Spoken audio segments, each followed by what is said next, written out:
नमस्कार, मैं आशा पांडे जनता जनार्दन साइट पर अपनी कहानी का पाठ करने के लिए प्रस्तुत हुई हूँ। सबसे पहले मैं आदरणीय सुजाता शिवेन जी का आभार व्यक्त करती हूँ, जिन्होंने मुझे अपनी साइट जनता जनार्दन के माध्यम से आपसे जुड़ने का मौका दिया है। अपने बारे में थोड़ा सा बताना चाहूंगी। मैं मूल रूप से उत्तर प्रदेश के प्रतापगढ़ जिले की रहने वाली हूँ। पिछले 28 सालों से महाराष्ट्र के अमरावती शहर में रहती हूँ।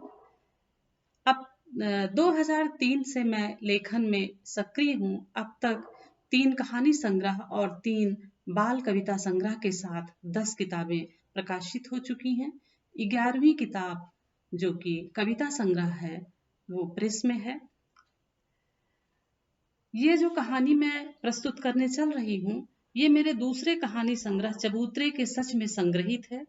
इसका शीर्षक है जेब को सोखती दोपहर।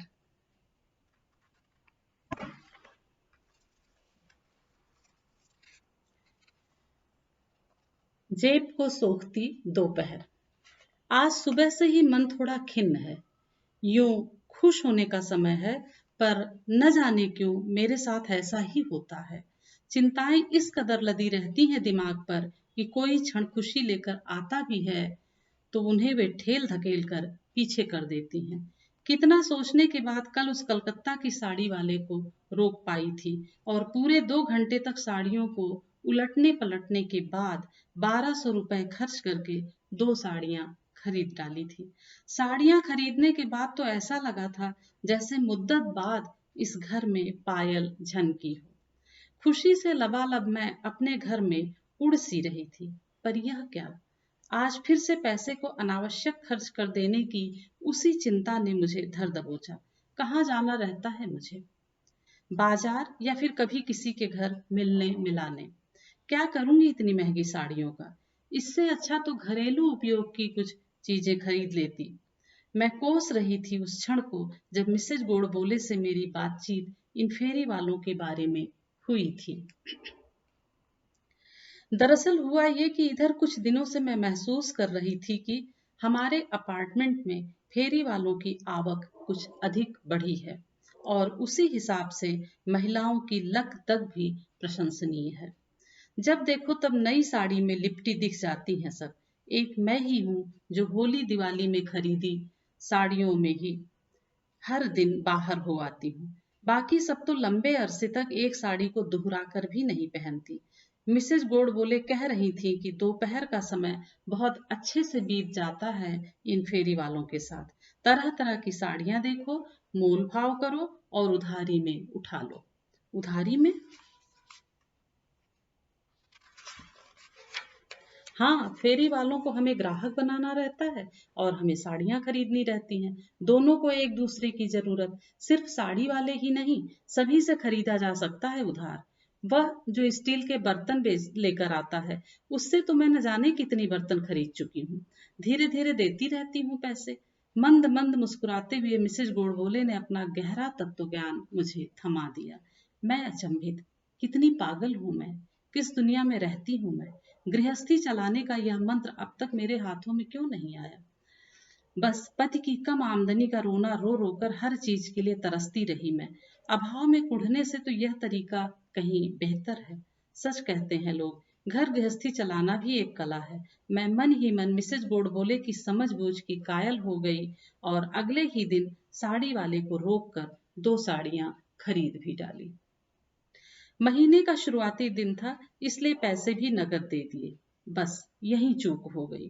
क्या करती, दिन दिन भर मारे मारे घूमते इन फेरी वालों को तुरंत पैसे न देकर बदरंग लौटा देना मुझे महा अपराध करने जैसा लगा था।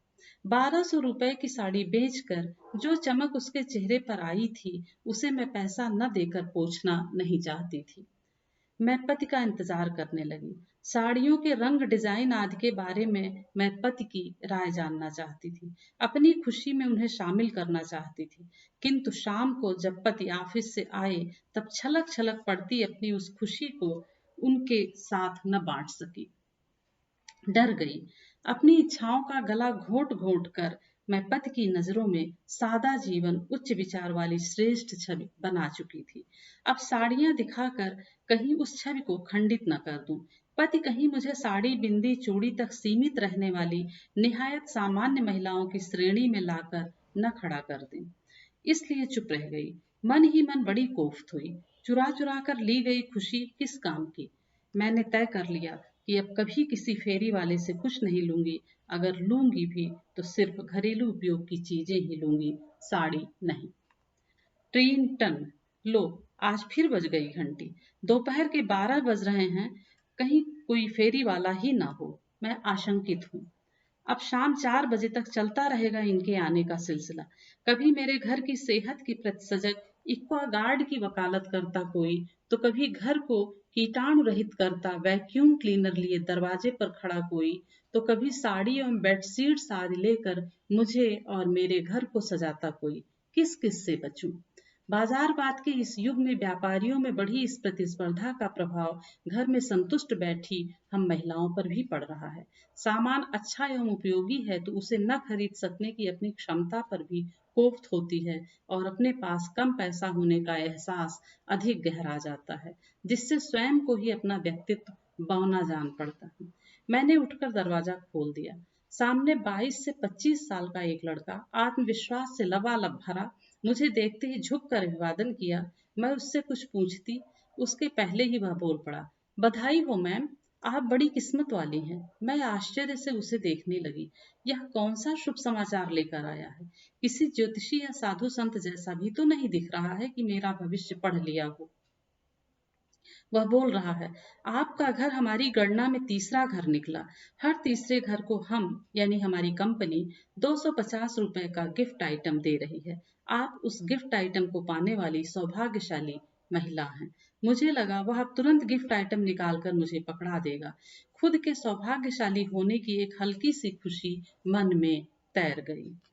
उसने एक पैकेट निकालते हुए आगे कहना शुरू किया, ये देखिए, हमारी कंपनी का यह प्रोडक्ट जो बाजार में 750 रुपए का है, वह आपको मात्र 500 रुपए का मिल जाएगा। और इसके साथ यह नाइफ सेट जिसकी कीमत बाजार में 250 रुपए है, आपको इस सेट को खरीदने के बाद गिफ्ट में दे दिया जाएगा। मैंने डिब्बे को ध्यान से देखा। स्टेनलेस स्टील के छोटे बड़े सभी तरह के लगभग 2 दर्जन चम्मचों का सेट, रंग बिरंगे प्लास्टिक कोटेड हैंडल। यूं तो अब मुझे समझ में आ गया कि यह व्यक्ति 250 रुपए के गिफ्ट की बात करके सीधा मुझे बेवकूफ बना रहा है। सामान बेचने का यह इसका नया तरीका है। किंतु मेरा ग्राहक मन इन चमचमाते चम्मचों को देखकर लड़खड़ाने लगा। सही तो कह रहा है यह। बाजार में 500 रुपए में तो कभी भी नहीं मिलेंगे इतने चम्मच। अगर मिल भी जाएं तो भी बाजार जाने आने में जो किराया और समय खर्च होता है, उसकी तुलना में तो घर बैठे ये चम्मच सस्ते ही पड़ रहे हैं।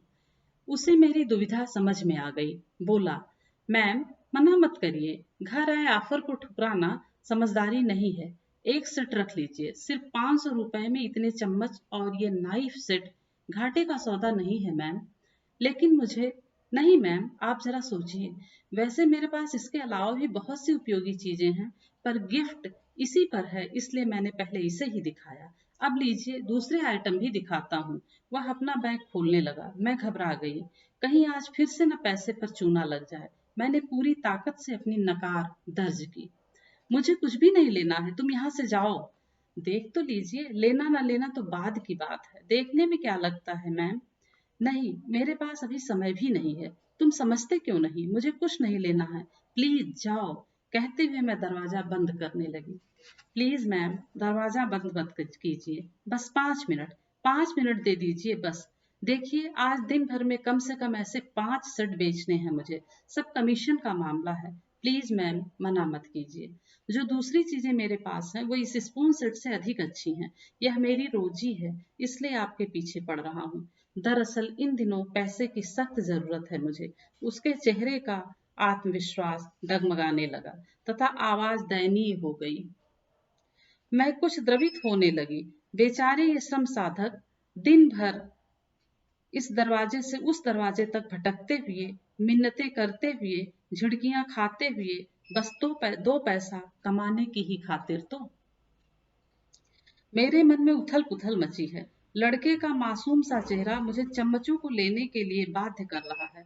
सहसा मुझे याद आया, अभी 1 महीने पहले वह 12-13 साल का लड़का मुझे मेरी इसी कमजोरी के कारण ठग गया था। फिनाइल बेचने आया था। कह रहा था कि अपनी पढ़ाई जारी रखना चाहता हूँ, इसलिए अगली कक्षा की किताबों के लिए फिनाइल बेचकर पैसे इकट्ठा कर रहा हूँ। विपरीत परिस्थितियों में भी पढ़ने की उसकी ललक ने मुझे द्रवित कर दिया था।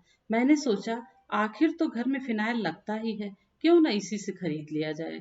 40 रुपए में एक बोतल खरीद लिया था मैंने। लड़का खुश हुआ, पैसे लेकर नीचे उतर गया। घर में पति मौजूद थे। उन्होंने पूछा तो मैंने उस फिनाइल का दाम और लड़के की मजबूरी दोनों बता दी। सुनकर पति मुस्कुराए। 15 रुपए की बोतल तुम्हें 40 में थमा गया। वह पति की बातें सुनकर मेरे चेहरे का रंग उड़ गया। बित्ता भर का लड़का, इतनी चालाकी। मैं झट से बालकनी में आई। लड़का नीचे उतरकर कैंपस से बाहर निकलने के लिए गेट खोल रहा था। मैंने उसे आवाज देकर ऊपर बुलाया और पूछा, तुम्हें एक बोतल फिनाइल बेच लेने पर कितना कमीशन मिलता है। न जाने मेरा प्रश्न अधिक धारदार था या मेरे चेहरे को पढ़ लेने की उसकी दृष्टि अधिक सशक्त थी। वह मेरे इस प्रश्न का कारण समझ गया तथा रुआसी आवाज में जवाब दिया, 5 रुपए। मैंने उससे 40 रुपए में से 5 रुपए काट कर 35 रुपए लौटाने को कहा तथा फिनाइल की बोतल भी उसे लौटा दी। वह सहमा सा फिनाइल की बोतल पकड़ लिया। मैंने अपना रोष व्यक्त किया, तुम पढ़ाई के नाम पर बेईमानी करते हो, अभी से इतना झूठ। मुझे तुम्हारा फिनाइल नहीं लेना है। 5 रुपए तो मैं इसलिए तुम्हें दे रही हूँ कि तुमने मुझसे पुस्तक खरीदने की बात कर दी थी। दूसरी घटना जो मेरे साथ घटी, उसने तो मेरी संवेदना को पूरा का पूरा ठग लिया। हुआ यूं कि एक दिन सुबह 11 बजे के करीब दो लड़के, जो दिखने में सभ्य सुसंस्कृत लग रहे थे, मेरे घर का दरवाजा खटखटाए। जब मैंने दरवाजा खोला तो उनमें से एक ने बड़ी दुख भरी आवाज में मुझसे कहा, दीदी, मेरी बुआ के लड़के की किडनी खराब हो गई है। वह मुंबई में इलाज के लिए एडमिट है। 15 दिन बाद किडनी का ट्रांसप्लांटेशन होगा। 2.5 से 3 लाख रुपए की व्यवस्था हम नाते रिश्तेदारों ने मिलकर कर ली है। बाकी पैसों की व्यवस्था के लिए हम घूम घूम कर चंदा मांग कर इकट्ठा कर रहे हैं। यह देखिए, इस फाइल में सारी रिपोर्ट है और इस रजिस्टर में दानदाताओं के नाम। उसने हाथ आगे बढ़ाकर मुझे रजिस्टर पकड़ा दिया। मैं फाइल और रजिस्टर के हर पन्ने को उलट रही थी, पर मुझे वहां किसी प्रकार की डॉक्टरी रिपोर्ट की बजाय अपनी माँ का चेहरा नजर आ रहा था। 13 साल पहले किडनी खराब होने से ही माँ हमें छोड़ गई थी। किडनी खराब होना कोई मामूली बीमारी नहीं होती। मैं कांप गई थी। 13 साल पहले जैसे कांपी थी, ठीक वैसे ही, बल्कि उससे भी अधिक। मैंने रजिस्टर और फाइल उन लड़कों को लौटा दिया तथा अपनी ओर से मरीज के इलाज में मदद के लिए 251 रुपए की छोटी सी धनराशि उन्हें थमा दी। इस बीच वे दोनों लड़के अपना पता भी लिखकर मुझे दे दिए। जाते जाते उन्होंने इतना और कह दिया कि आपके घर में केबल कनेक्शन हो तो परसों टीवी पर देखिएगा, शाम को 7:30 बजे स्थानीय चैनल से यह खबर प्रसारित की जाएगी। टीवी में देखकर शायद कुछ और हाथ मदद के लिए आगे बढ़े। मेरे लिए उन्होंने शंका की कोई गुंजाइश नहीं छोड़ी थी। किडनी की बीमारी सुनकर मेरे मन में शंका कुशंका आ भी नहीं सकती थी। मेरा दिमाग कुंद हो गया। दिल में भाव ऐसे झरने लगे कि अगर मेरी आर्थिक स्थिति मजबूत रही होती, तब मैं एक मोटी रकम उन लड़कों को दे डाली होती। इतनी बड़ी बीमारी के इलाज में अपने उस तुच्छ सहयोग से व्यथित मेरा मन एकदम सुन्न हो गया जब शाम को मैंने सुना कि वो दोनों ठग थे। शहर में कई अन्य लोगों को भी उन्होंने ठग लिया था। मैं हतप्रभ मन में बसे उन दोनों लड़कों के चेहरे को किसी ठग से जोड़ने का प्रयास करने लगी, किंतु मेरा मन यह मानने को तैयार नहीं था कि पढ़े लिखे सभ्य से दिखने वाले वे लड़के अपने सगे संबंधी की मौत का डर बताकर भिखमंगों की तरह हमें ठग लेंगे। जब तक यह खबर पूरे शहर में फैलती, वे दोनों शहर छोड़कर चंपत हो गए थे। बस तब से खटका सा बैठ गया है मन में। चंदा आदि मांगने वाले तो दूर, घर घर घूमकर प्रोडक्ट बेचने वालों के लिए भी मैं दरवाजा नहीं खोलती थी। पर ये चमचमाते चम्मच, अभी 4 दिन पहले की ही तो बात है। मैं पति के साथ उनके एक मित्र के घर रात्रि भोजन पर गई थी। चम्मचों का ऐसा ही सेट उनके डाइनिंग टेबल पर सजा था, खाने एवं परोसने के, सभी एक से बढ़कर एक, मुझे लुभाते हुए, मुझे कुढ़ाते हुए। अपनी तमाम नकार के बाद भी दरवाजे पर खुद आकर खड़े उन चमचमाते चम्मचों के प्रति मेरा आकर्षण बढ़ता गया। सेल्समैन का आग्रह जारी है। मैं चम्मचों को उठाकर बार बार उन्हें देखती हूँ और खरीद लेती हूँ। नाइफ सेट मुझे गिफ्ट में मिल जाता है। अब वह लड़का मुझे दूसरी बहुउपयोगी चीजें दिखा रहा है। डबल प्लेट का जालीदार तवा, जिस पर पापड़ आसानी से सेका जा सकता है, और गैस चूल्हे पर दूध गर्म करते समय पहले यदि यह तवा रख दिया जाए, फिर उसके ऊपर दूध का भगोना रखा जाए, तब दूध उफन कर चूल्हे पर नहीं फैलता। कीमत मात्र 50 रुपए।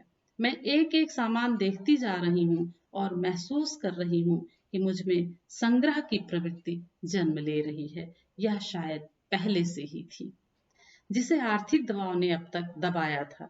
नित्य नवीन साड़ियों को खरीदने के प्रति विरक्ति या आधुनिक सुविधा देने वाले इन सामानों को दरवाजा बंद कर करके पीछे धकेलते हुए मैं इनको बटोरने की ख्वाहिश शायद बड़ी शिद्दत से रखती थी। तभी तो आज मैं इन सामानों को देखकर मुग्ध हो रही हूँ। इस तवे को ले लूं तो मेरी मुश्किल आसान हो जाएगी। आए दिन मुझे चूल्हे पर दूध फैलने की समस्या का सामना करना पड़ता है। तनिक किसी दूसरे काम में लगे कि दूध चूल्हे पर फैला ही मिलता है। नुकसान तो होता ही है, साफ सफाई का झंझट अलग से बढ़ जाता है। मैं तवा भी खरीद लेती हूँ। लड़का कह रहा है, मैम, इस तवे को खरीद कर आपने बड़ी समझदारी दिखाई है। इसमें आपने पैसे खर्च नहीं किए हैं, बल्कि पैसे बचाए हैं। बैगन तो इस पर ऐसा भुनता है कि बस भुर्ता खाने का मजा ही आ जाए। अब मैं आपकी पसंद समझ गया हूँ। देखिए, अब एक बहुत उपयोगी चीज आपको दिखा रहा हूँ।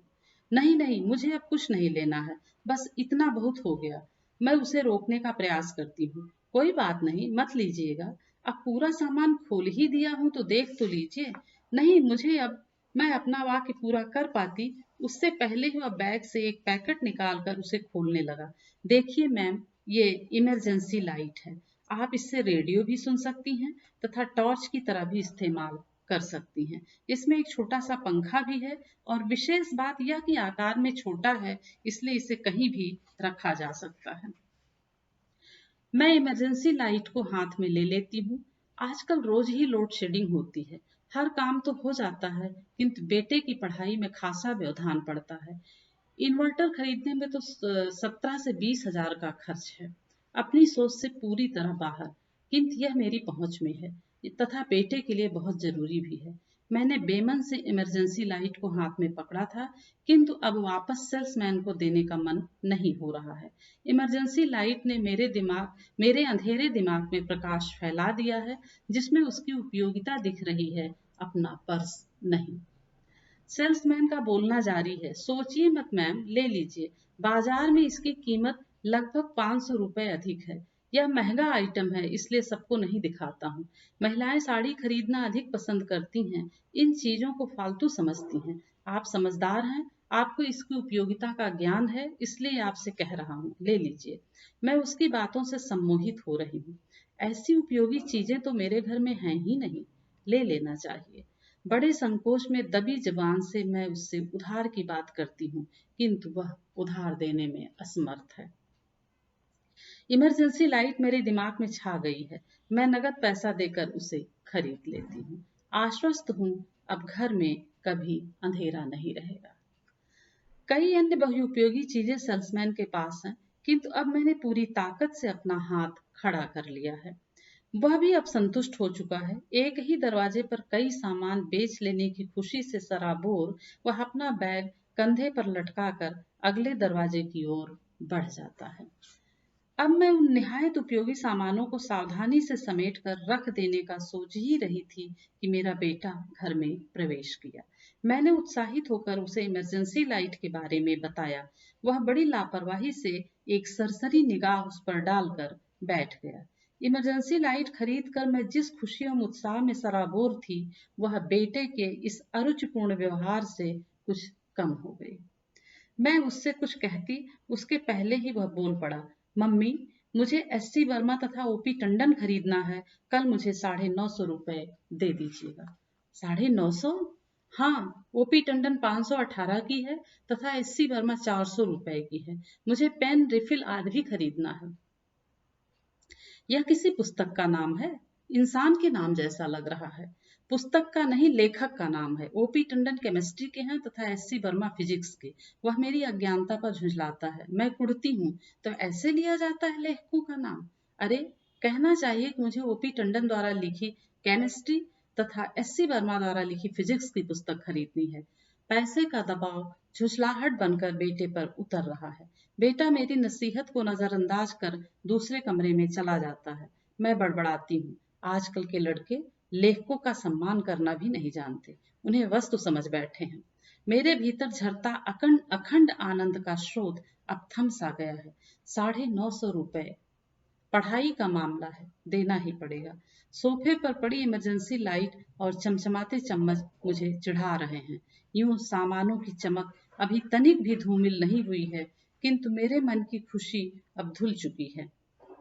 2 दिन से घर बैठे ही वस्तुओं को खरीद खरीद कर जो संतुष्टि मैंने पाई थी, वह मेरे लिए सर्वथा नई थी।